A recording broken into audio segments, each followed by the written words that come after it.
Welcome back to the Contrarian, everybody. I hope you're all doing well. I just wanted to make a brief video today talking about the election in some ways, my expectations for the election, some 1.5 weeks out from it, and actually the economic expectations I have going forward as a result of the election.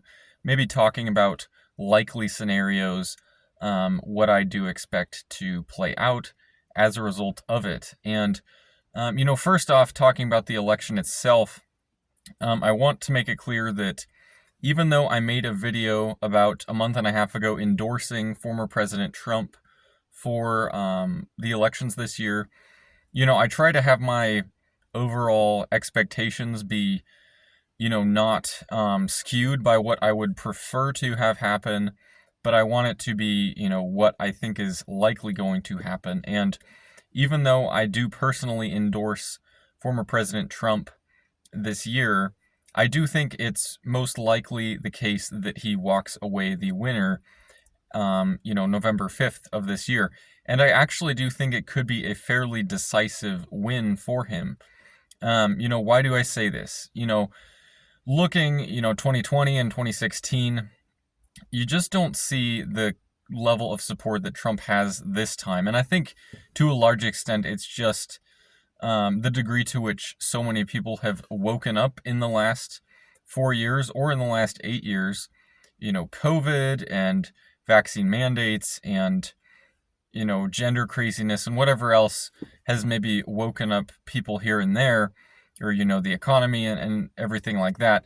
I think a lot of people have been awakened in the last 4 years who weren't previously, and I think Kamala Harris, the current vice president, is just as status quo as could be. She's basically there in place of Biden, who is at long last too old to be in that position, and she is the candidate this year. I think the Democrats were hoping that she would kind of become the next Obama type of candidate, that she would actually gather grassroots type of support behind her. And yeah, there has been some of that, but it's nowhere close to the degree that they would need, in my opinion, to put up a candidate who would be able to actually beat Donald Trump. Now, what I'm saying with all of this is I do think that, in my mind at least, Trump likely is the winner of the presidential election, and I do think it's likely that the Republicans actually get control of the Senate back and that they keep the House as well. So if that does happen, it would kind of set Trump up well for, probably passing some of his agendas, at least in the first 2 years until the midterms come up. So, that does give him some time. Enough talking about the election, though, maybe a little more important thing to focus on is what are my expectations as a result of the election. And I also, having said that I support President Trump, former President Trump, this year, in the short term, I actually don't think there's much of a difference between Kamala Harris and Donald Trump should one or the other win. And I know that's kind of a, uncommon statement right there. There's a lot of people out there saying, oh, the country's on the line, like this candidate has to win or this other candidate has to win, or, the economy is going down the toilet, kind of a statement. And while there are profound differences between VP Harris and former President Trump, I do think that just the degree to which the economy is functioning right now, where it's coming from the past 4 years coming out of COVID with all the stimulus money that was, thrown and pumped into the economy, then with all the quantitative tightening that the Fed actually did, raising rates, going through quantitative tightening, and kind of right now where the economy is sitting at, inflation having come down pretty dramatically, but still being higher than what most consumers would prefer, of course, and prices just being dramatically elevated from where they were prior to the pandemic. It's kind of a unique economic situation that we are in right now. And, going into the coming year, the coming presidency, whoever that ends up being, I just don't see it, at least in the short term, having a very profound difference between Donald Trump and Kamala Harris. And what I mean by that is, for example, my expectations going forward, for example, into 2025, are about the same actually for either Donald Trump or Kamala Harris being in the White House. And, again, it really has to do with where the economy is coming from and just the momentum it already has. And so, what I mean by that is, I still would see the stock market performing pretty well after the election. And why I say that is, there's just so many people I talk with on a daily basis. Maybe it's not even the context of investing, but just in the conversations I have with them where they express uncertainty and maybe annoyance and just overall, questioning over, oh, what is our country going to look like in a couple months? And I think that has definitely spilled into the markets as well, where there is a degree of skepticism for sure in the markets, a degree of just overall, you couldn't call it pessimism, but just definitely a lesser extent of optimism, to where when the election's over and, either of those two outcomes happens, I think that will actually be a bullish scenario either way, even if it's Kamala Harris or Donald Trump.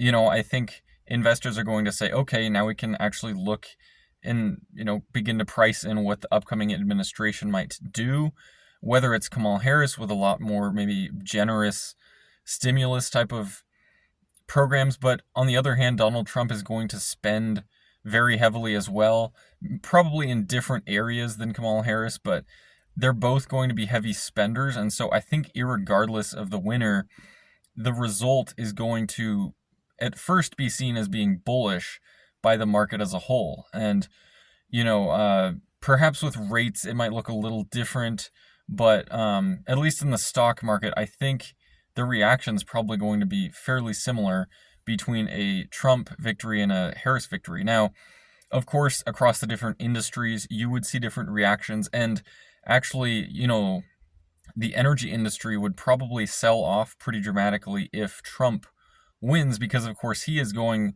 with the whole drill baby drill type of mentality, which, of course, is going to drive down oil prices, which is going to drive down the profit margins of all of these large oil producing companies. So ironically, the best thing that could happen, at least in the short term, for ExxonMobil and Chevron and BP and all of these oil producers would be for Kamala Harris to win and actually continue the more energy restrictive policies of the Biden administration. That's a very kind of counterintuitive statement, I know, but if the energy producers were actually thinking that way, they might actually prefer in the short term if Kamala Harris were to win. So of course you're going to see different reactions across different industries. Big tech, you might see a more enthusiastic reaction to a Kamala Harris victory as well, whereas Donald Trump might be seen as kind of more hostile to big tech.